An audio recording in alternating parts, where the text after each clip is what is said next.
குதிரை பந்தயம் நடக்கிறன்ற இடத்துல வந்து இந்த மாதிரி ஒரு ராபரி பண்ண போகிறதே நம்ம ஹீரோ தான். அதை எப்படி பண்ணுறாருன்றது தான் கதையே. இப்போ மொத்தமே டியூரேஷன் ஒரு 1.5 மணி நேரம் தான் படம்.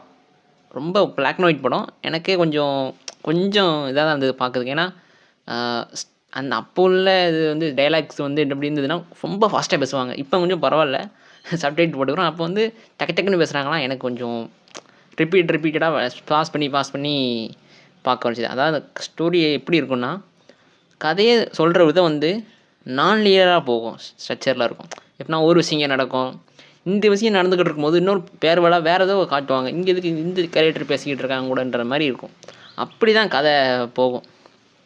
இது ஸ்டாலின் குப்பிகளோட படம்ன்றதுல இன்னொரு ஒரு ஸ்பெஷலிஸ்ட் இருக்குது. ஏன்னா அவர் எடுத்த எல்லா படமுமே இருக்கட்டுமே, ஒவ்வொன்றுமே உலக சினிமாவிலேயே ஒன்றா இருக்குது. முக்கியமாக சொல்லப்போனால் 2001 ஃபேஸ் ஓடசி, எனக்குமே அது அந்த படம் வந்து ஒன்றும் புரியலை, திரும்பி வந்துட்டு பார்க்கணுன்னு நினைக்கிறேன். அந்த படத்தை பற்றி நம்ம ஒரு எக்ஸ்ப்ளனேஷன் பண்ணலான்ட்டு தான் அந்த வீடியோ. இந்த வீடியோ உங்கள் சப்போர்ட்டை கொடுங்க. வாங்க வீடியோ பார்க்கலாம். முதல் வந்து ஒருத்தர் வந்து ஜெயிலேருந்து வெளியே வராப்பில். அவர் தான் நம்ம ஹீரோ, பேர் வந்து ஜானின்ற ஆள்.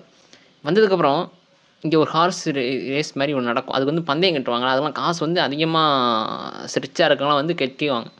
இங்கே தான் நம்ம வந்து ராபரி பண்ண போகிறோம்னு பிளான் பண்ணி யாரெல்லாம் சேர்க்கலான்றதுக்காக ஒவ்வொருத்தராக அவங்க தெரிஞ்சவங்க அப்படின்றதால வந்து சேர்த்து ஒரு 5 பேர் வச்சுக்கிறாரு. இந்த 5 பேருக்குள்ளே பிளான்ஸ் போடுறாங்க. இது இந்த டைமுக்குள்ளே இந்த மாதிரி நடக்கணும், இப்படி இது இந்த இங்கே வரணும், இது நீங்கள் நடிக்கணும், இந்த மாதிரி நான் வருவேன் அப்படின்னு சொல்லிட்டு ஒரு பிளான் போடுறாங்கன்னு வச்சுக்கோங்க.